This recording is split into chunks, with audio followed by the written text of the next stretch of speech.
Hello. Great to meet you. Thanks for having us. Thank you for joining us. You guys are here. It's UBC. Apparently, this is like the first rock show they've had here in like forever. Oh, really? Yeah. That's awesome. That explains the coffee rule. Yeah, they I have love like it. Put coffee out on the always, stage. I'm like, oh shit, sorry. It's always like world music and stuff like Yeah. that. So it's a really weird venue. It's awesome. It is cool. It looks really good. Sounds good. Right. It's good acoustically. But just weird place to have it. But Yeah, right. it's great. Welcome to Vancouver. Wow, it's so beautiful around here. We took a walk earlier. You guys came on one of the sunny days. Yeah? It's like Seattle weather, right? So Oh, so it's always kind of rainy. it's always on the verge of rain. So it's a beautiful day. Yeah. Gorgeous. So it looks like you guys have been touring nonstop, literally since the announcement of your Vicious album. Yeah. Like Pretty much. February Yeah. 2018. Like, Shortly before, yeah. so I guess, how has that been going?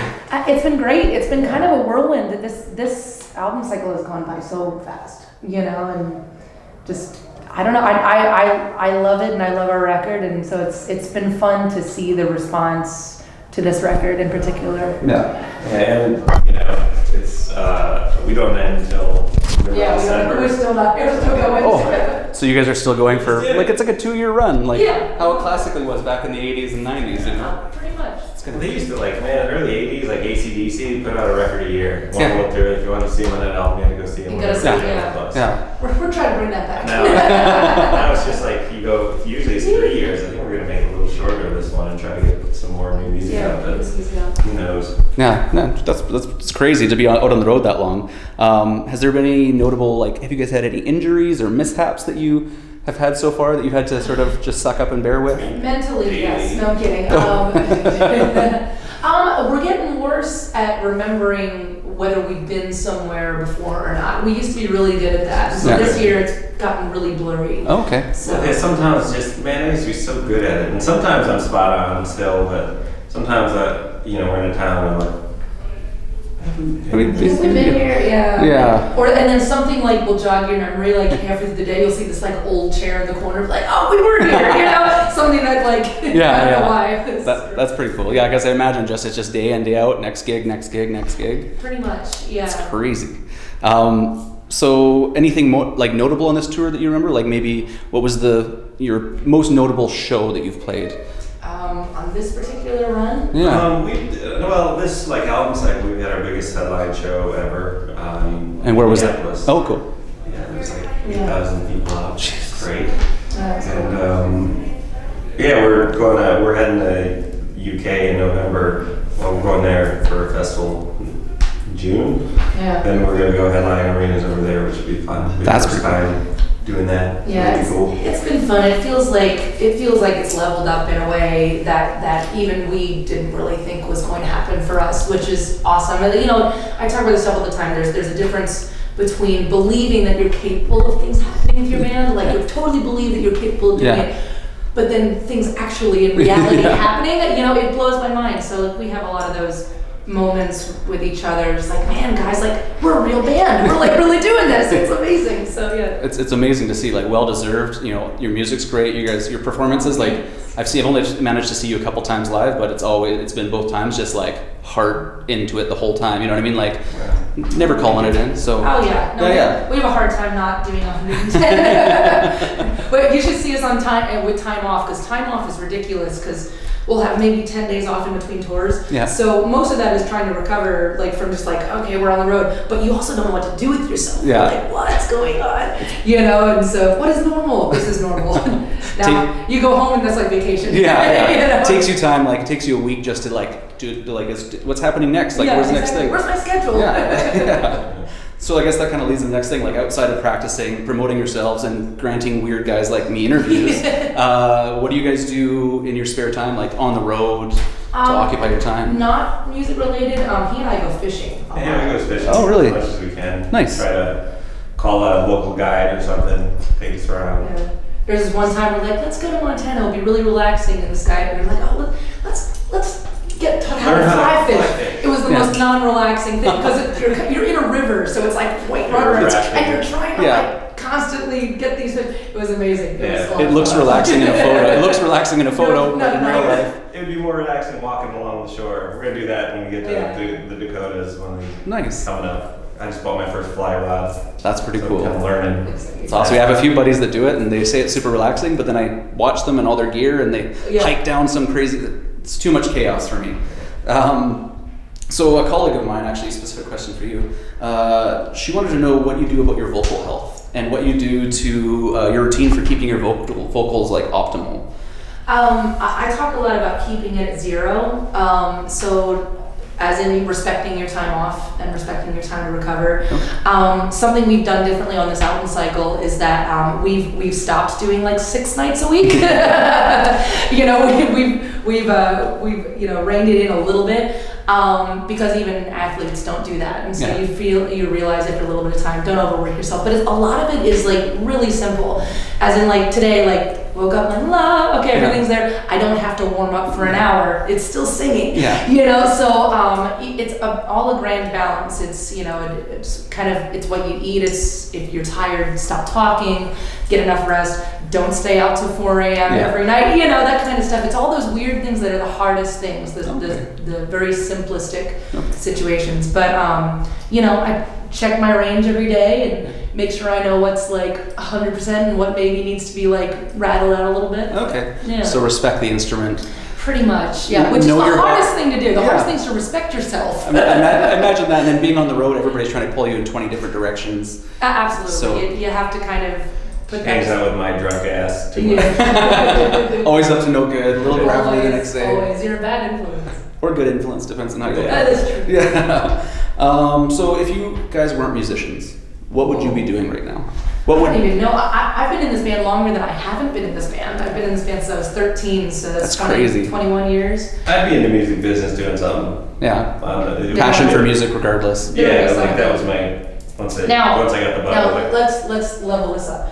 Sorry, I'm gonna do an expansion of that question because there is specifically something missing every time somebody asks that question. So, if you weren't in the music business, great, but see, most of us are like, well, this is our only talent. Yeah. So what if you didn't have any musical talent? Yeah. What would you be doing? And that I have no idea. Those who can't interview. I'd probably have to hit something. I'd probably go into kickboxing or something. It's like, I have to get it out. I'd be a cop. Oh, God. That'd be a bad Firefighter. Yeah. That'd be pretty cool. Yeah. I am the fire bitch. I would assume you fight me. Those who can't interview, like watch from afar, observe and appreciate it, but yeah. You just got to be in the. It's a beautiful industry, and it's also it's interesting to watch from the outside, or kind of tertiary to it. Oh, absolutely. Yeah. So what was the first album either of you ever bought? The first album that I ever bought for myself, I think it was Women and Children first, Van Halen, but it was also, there was a cassette of Damn Yankees, High Enough, that I bought with it. And it was just the single on the cassette. Yeah. Cassette singles. Yeah, I don't know. It's like, I heard it on the radio. Yeah. And I'm like, I want that song. So when we went into a store and they had there was a local store in Pennsylvania that would sell, because cassettes were kind of moving out when I was a kid, and they would sell cassettes for like $2. So I have $2. Yeah. I can buy this thing, and I heard it on the radio. Yeah, it was funny. Remember, I was like 7 or 8. Got to pick out some music. Yeah. I picked out CNC Music Factory. Classic. Yeah. Wasn't there the Jurassic Park theme too? Oh, that was my first CD. Yeah. Oh, my dad joined BMG, and we all got to pick out one thing, and I didn't have the BMG Music Club. Yeah. Oh yeah, that was. I didn't have a thing best. yet, and I was like, well, I really liked that movie, so Yeah, I remember the pick CD that up. player, and they were shiny. I was like, wow. Yeah, it was crazy back in the early 90s. It was. I managed to be like 13 years old, and I got all the Snoop Dogg's first album. Like, Right? I shouldn't be getting this, but I should get it. It came in the mail. Addressed to me. Yeah, it's pretty crazy. But I remember the tape singles. They used to sell them in the gas stations here. So as CDs came in, they were still trying to promote the tapes, because I guess truck drivers. Oh yeah. Yeah. So you used to go to gas stations, and you'd be like, Guns N' Roses single or whatever. Sweet. Yeah, it's pretty awesome. Another question for you. Do you get bombarded with a lot of questions being like a woman in rock that are specifically about that? What's it like being a woman in rock? What's it, all the different things that come with that? Yeah, absolutely. It's nearly It's a question about that. So this is like tertiary. I asked you without asking. I admire that. That's very awesome. You know, it's interesting. I've been talking about this a little bit lately about the importance of bringing that up too, because there's a lot of my female counterparts that are very upset about being asked that question, and I've never been upset about it. I think that there is one like specific moment in my life where you have to kind of embrace the fact that you're a girl, you know. And I grew up on my dad's music, so my introduction to rock was Alice Cooper and Cinderella and Dio and Black Sabbath. So I was listening to a lot of dude bands, Guns N' Roses and Metallica, all this stuff. And then I remember when I heard Ann Wilson sing for the first time. My mom got me this live CD on the road home, so I hadn't actually really heard a whole lot of their recorded stuff, but I heard this live CD, and it blew my mind because there was a small adjustment in my brain. It wasn't like, okay, I want to be a rock star, because I wanted to be a rock star, but then all of a sudden, like, oh, a girl can sing that way. And all of a sudden it was like, wow, that wasn't so fun. It's not so unreachable.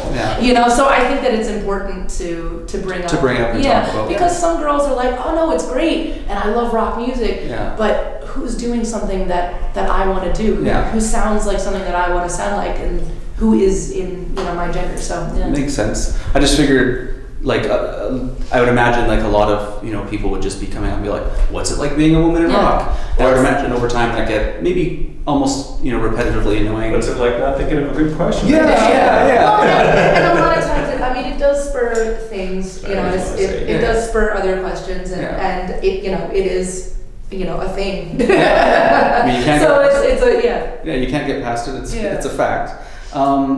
So we went to Reddit. There's a community specifically for you. There's a community specifically for Halestorm. And I was actually supposed to interview you guys last time when you were in Abbotsford. So like a year and a half ago when you were, and then it fell through. I ended up not being able to make it down. So I went to this community and said, hey, I'm going to be interviewing Halestorm. Is there any questions you'd like to pass along? So, that's so cool. I have a few questions from some fans here. So the first one is from somebody called Revenant Media. That's his username. And he says, or they say, because I'm not sure of gender, how has your view of the music industry changed with the advent of streaming music, and has your writing process changed because of it? Oh, that's a good question. Writing hasn't changed. Writing hasn't changed, But I mean, it's a different world in terms of revenue streams, and you know, I feel like we were saying the album cycles are getting shorter because of it, because the more shit you can get up on there, the quicker, the better. It's more about content than the actual, like, okay, we're waiting for an album to come out. It's like, what do you have next? What do you have next? And I mean, we've seen it's an ebb and flow of what you see come in. There's stats now, so we can literally see in real time the songs that are connecting with people, which it used to be like we find that out at the shows, you know. So not there. So it's kind of it's cool. It's cool in its own way. I'm not knocking it. I think that everybody has had to figure out a way to adjust. You know, because everything evolves. You can make a killer living being a musician through streaming if you sign the right record deal. If you own your masters and have your own label and all that, you can do it. You can run a really good business. But if you sign some funky ass deal, you're gonna have a hard time to it.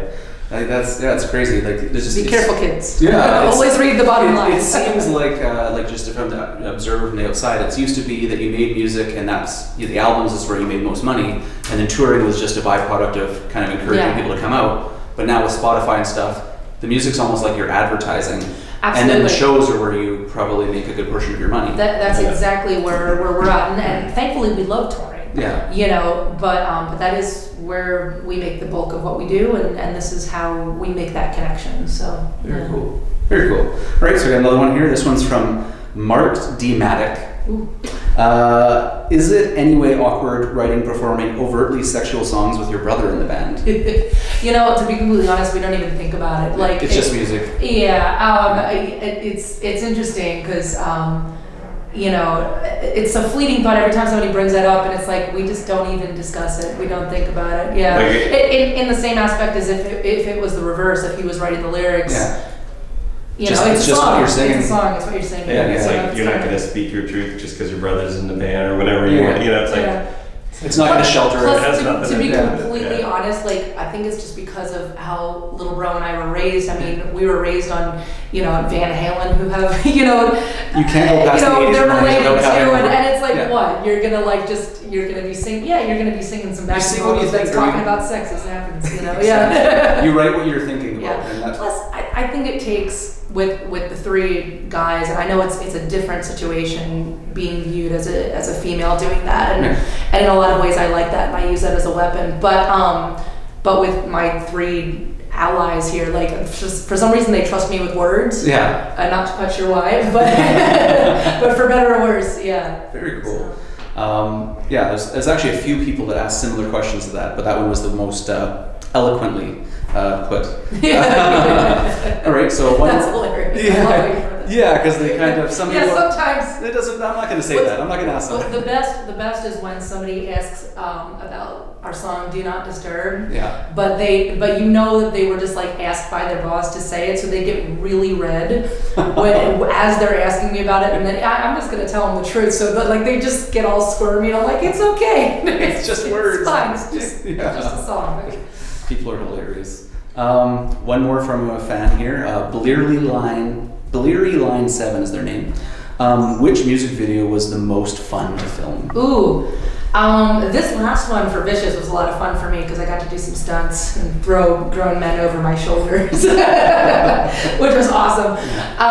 But I think my favorite of all time was From Ill Taste of Poison, just because that was like a 2-day event. It was like we were filming a small movie, so it was just kind of, it was neat. We were on vacation.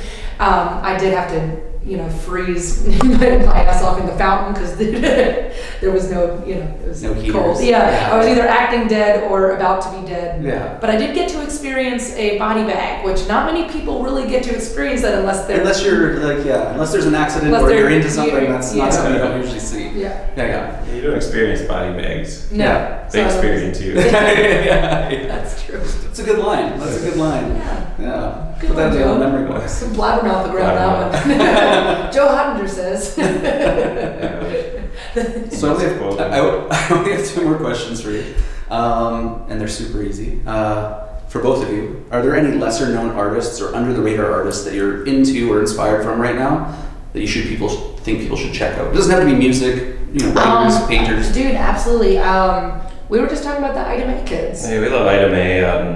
They're British kids that moved to Nashville. Okay. They're like little Americana kind of. But it's one of those things you gotta see live. Like they have like maybe one song out on the internet right now, but you have to go see it. Yeah, they have more coming out, and Yeah. they sound great. They did it with Ethan Johns, which is pretty fucking cool. Oh, nice. And we love them, and Tyler Bryant and Shakedown. Oh. We're big fans Yeah, of they're theirs, awesome. and the Dead Deads from Nashville. They're awesome. Oh. Yeah, they're so good. Yeah. They It's were like here with Veruca us Salt last time. on crack. Yeah. Oh. It's That's a good way amazing. to put it, yeah. It's amazing. Yeah. Who else? I'm anxious to hear the new Frank Carter and the Oh, yeah. Rattlesnakes Really? record. Yeah. He's kind of a veteran. It's supposed to be. I've never seen him live, but it's supposed to be really great. Yeah, Yeah. Like he's I don't kind of know. known for that. Yeah, stuff. Tyler Bryant, similar, and that sort of just over the top, like everything left on the table kind of thing. Yeah, that's cool. That's perfect. Yeah. So one more question for both of you. Just finish the following statement. Music makes me blank. Wiggle. Well, there you go. It's like it was like a fresh word right on the top there. You just plucked that one out of it. That's amazing. Whole. And I'll go with the sentimental side, but it's interesting. We talk about that more and more as the years go on. It's like I don't think that I could fully be myself if it wasn't for this. Very cool. It's nice and simple. Wiggle. That was does. a great one. I like that. I like that. I go to a lot of concerts and a lot of them make me wiggle. So That's true. it's It's perfect. true. Yeah. Well, that's all I have for both of you. Well, Thank you so I'll let much you for guys having get back us. to your day.